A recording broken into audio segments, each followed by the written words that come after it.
The Cold War was tough on all the nations of the world. All the countries and economies were exhausted after the Cold War, and there was a one unipolar system led by the United States. So lots of countries and nations tried to diminish or decrease the possibilities of similar, I would say, conflicts, whether it's cold or hot wars. Therefore, countries started to declare integration projects, starting from economic integration projects, because when two or three or group of countries integrate economically and there is increasing economic interest between each other, the possibility of clashes, whether it is a hot war or a cold war, would also decrease.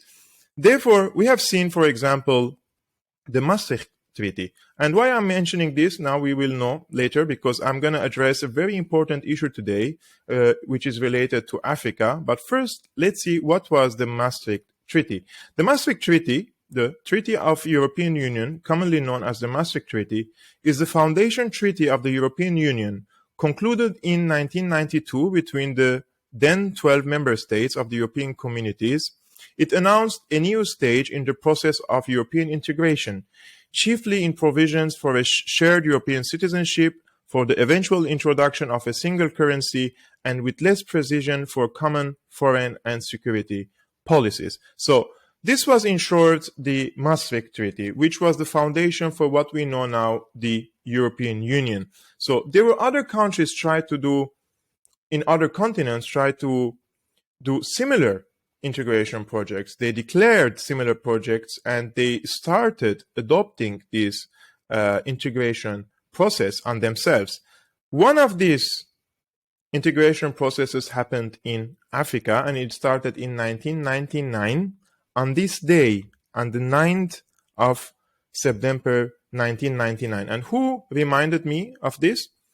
So I think most of you know Musa Ibrahim.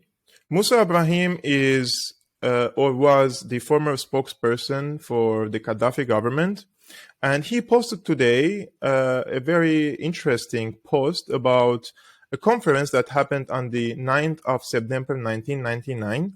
And in his opinion, this has led to what we have seen, the NATO intervention in 2011. And on this day, on the 9th of September 2011, there was a bombing campaign happening by NATO. So I translated this post because it's very important to read what the spokesperson for Gaddafi is writing and what Libya was trying to, under the leadership of Gaddafi, was trying to do with other African countries. A process for integration, economic integration, political integration that I will share with you right now. So I will play the video of the conference while I'm reading to you the translation of this. Okay, this is it.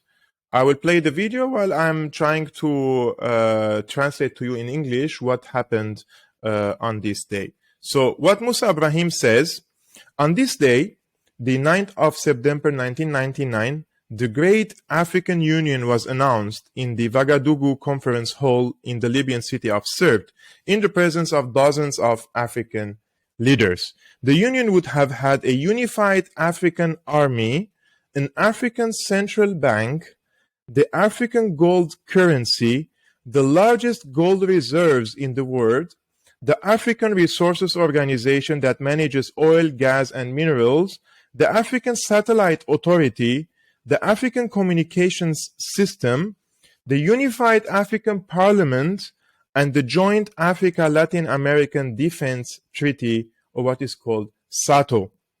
The Union was slowly but surely heading towards being in the future a new rising pole that would interact with the Sino-Russian pole and open up space for the people of the region to breathe and move.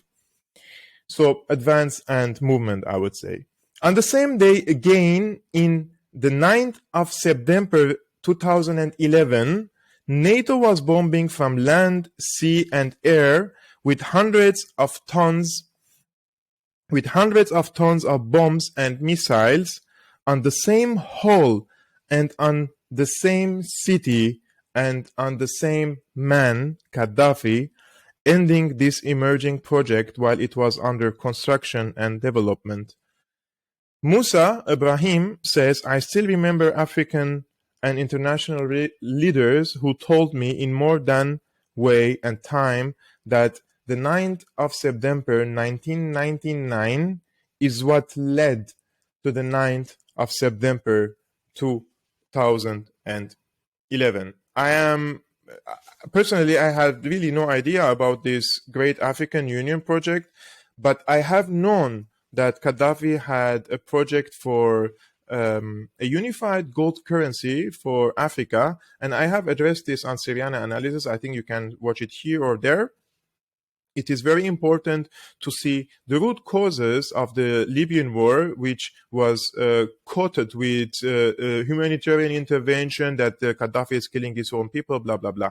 But the truth of the matter is there was an attempt by African leaders to bring the African continent together. And when you integrate these African countries on an economic level, and you have a unified currency, a central bank, an army, and alliances with the with China and with Russia, I think this would have brought the end of any European or Western colonization for the African continent. Up until this moment, Africa enjoys or has a very big share of the world's minerals, and lots of oil, and also gold and diamond, etc. And they have been robbed for a very long time, for centuries. And in my opinion, were it not for Africa and the colonizers who came and occupied Africa and their natural resources, I think a lot of countries in the Western world would be now in the same place of any third world country. So sucking the African continent and its resources and its wealth, it happened. And when the African countries led by Gaddafi tried to get rid of the Western hegemony over their continent, he was murdered brutally. He was murdered, and the Europeans, France and Italy and other countries, the United States, they supported the radical jihadists there, just like they did in Syria. And I'm happy today to read for Musa Ibrahim, because he gives me a glimpse for what happened in Libya.